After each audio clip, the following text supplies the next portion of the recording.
The 90s were a golden age when it came to sets that weren't too big, weren't too small, but were still able to perfectly embody everything about their given theme in an easily accessible package. King Kahuka's Throne, Sheriff's Lockup, Mummy's Tomb. If you were a kid back in the day, these were a fantastic introduction to their respective themes. And for adults today, they're perfect for casual collectors looking to experience the gist of a wave, who might want a bit more than a polybag, but for one reason or another aren't ready to shell out for the big boys.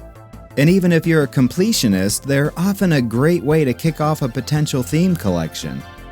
The subject of today's video is a prime example of this type of Goldilocks set. It distills the entire second wave of Western into a tidy, compact excerpt of everything to love about this wonderful subtheme. So let's gather around the fire and relive a slice of LEGO's Wild, Wild West. Welcome to TrikBrix.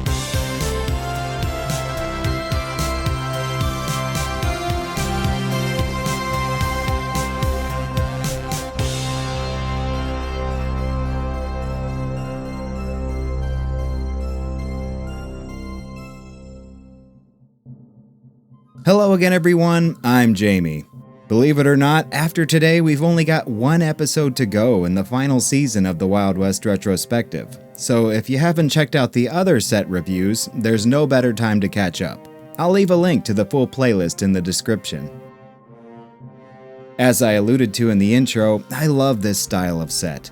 I know the modern majority loves big, complicated builds with thousands upon thousands of pieces, but there's something so pure and concentrated about this.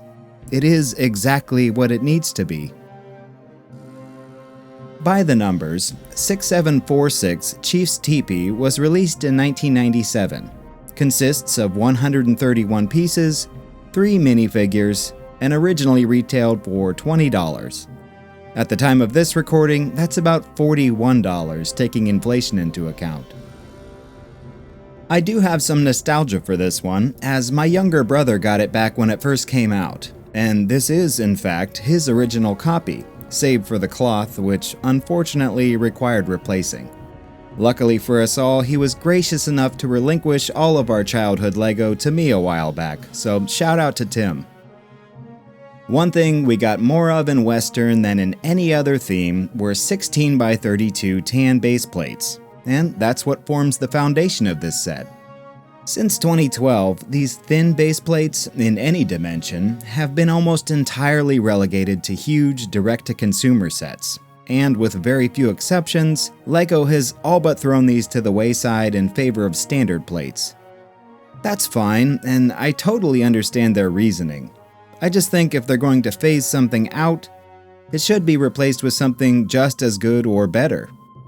We've had this discussion before. The name of the set is Chief's Tepee, and it's also the most defining feature here, drawing your eye with its beautifully printed 360-degree design. The horse motif is fitting here, as it's the chief's insignia. Flanking the entrance are a pair of spears and shields, the latter of which are emblazoned with some of the most intricate print detail ever seen on a LEGO shield. I think these tepees are perfect, with one exception: interior access. Sure, we can get a peek inside by lifting this flap, but in order for kids to actually play in here, this needs to be removed completely. That's easy enough to do, as it's just held in place by ball joints on these specially designed supports, but I feel like it takes away some of the illusion and puts undue stress and wear on the material. There's not much to see inside apart from the fire, but as I mentioned in my Boulder Cliff Canyon showcase, there are all kinds of additions one could make here. Perhaps having this cloth in 2 pieces would have been a better alternative, so you could just remove half. Either that or just leave the back completely open, like most LEGO buildings already are. And this, as is completely fine, and probably preferable for most adult collectors. I just wonder how many ended up in the trash due to excessive wear from constantly being removed. I say all of this because I had to spend $30 for a replacement.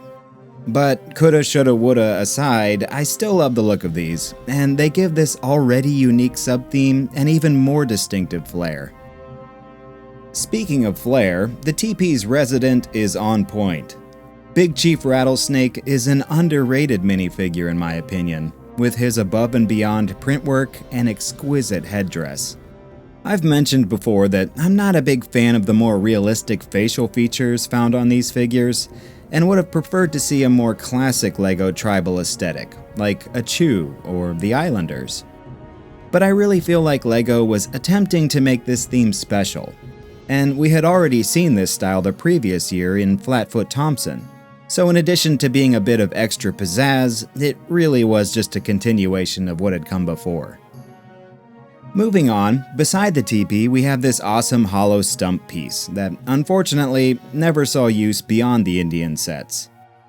Perched on its edge is a dark gray bird and a small foliage piece that can be positioned however you see fit.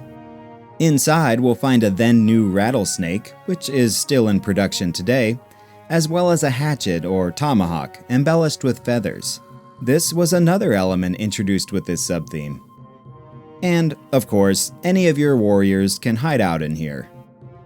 We get 2 in this set, and you might be surprised to learn that they too have names. This is Running Bear, and he gets a bow and quiver. As does Suey, but she also brandishes a spear for a bit of extra protection. We've seen both before in this retrospective, and again, the elevated level of detail here is unfortunately a thing of the past. I mean, when was the last time you saw a set in which every minifigure got leg printing, let alone a $20 set? You don't even get that today for $1,000, but I digress. Back to the build, behind the stump we'll find a strange ladder to nowhere. Well, it would be strange if it was meant to be a ladder, but it's actually intended to represent a weapons rack.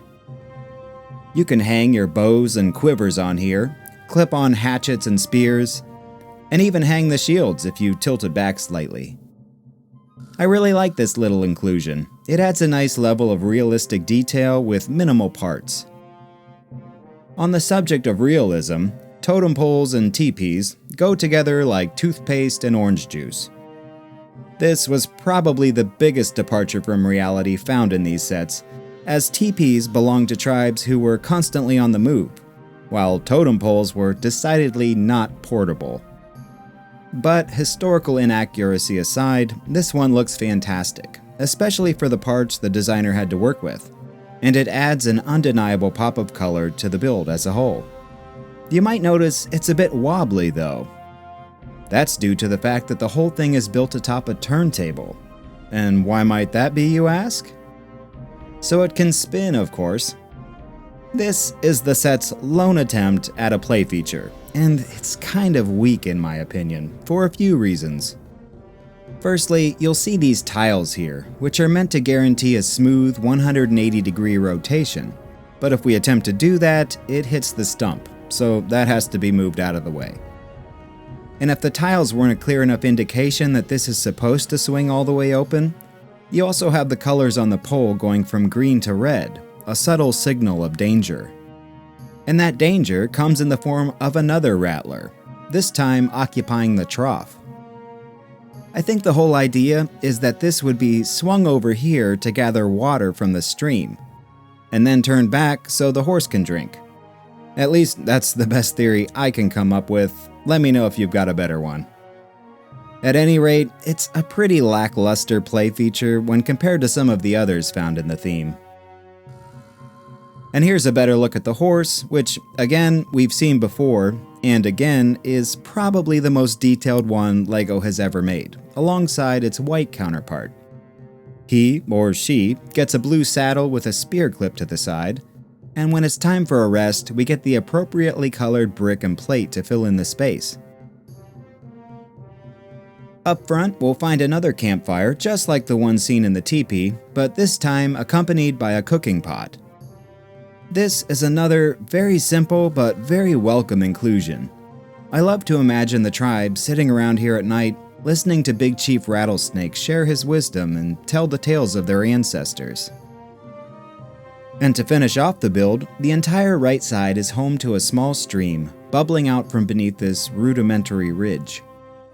Streams and rivers are a big part of the Native American sets, being featured in all 4 landscape builds and on all of the box art. Just like we saw in Raindance Ridge, this one is made up of slopes and tiles, but unlike that one, it doesn't feel quite as neatly contained, only having a few quote-unquote rocks surrounding it, instead of being fully channeled. This almost makes it look more like a puddle, but that's easily remedied by the inclusion of a few more bricks up front here, and some tiles in the back, which still allow the trough to swing out. I love the greenery we get here, and this ridge is perfect for posing minifigures, but it too feels just a little unfinished.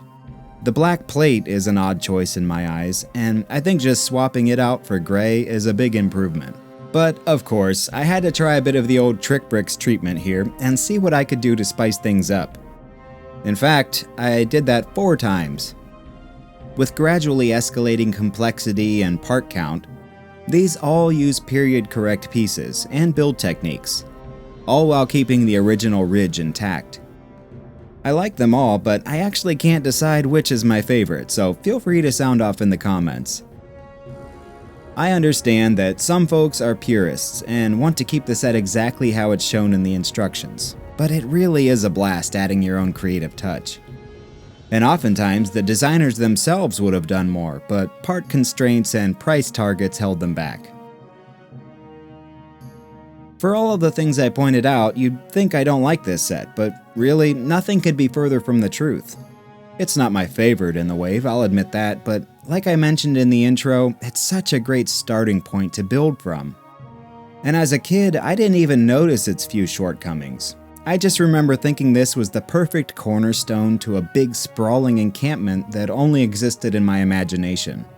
Back then, I could only dream of owning something like Rapid River Village, but this was actually attainable.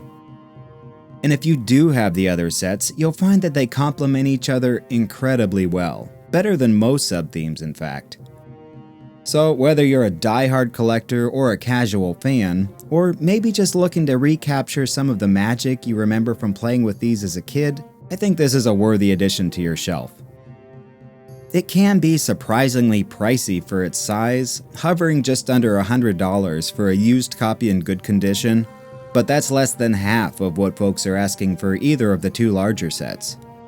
About a third of that value comes solely from the cloth tepee, but the tree stump, horse, and minifigures contribute to it quite a bit as well.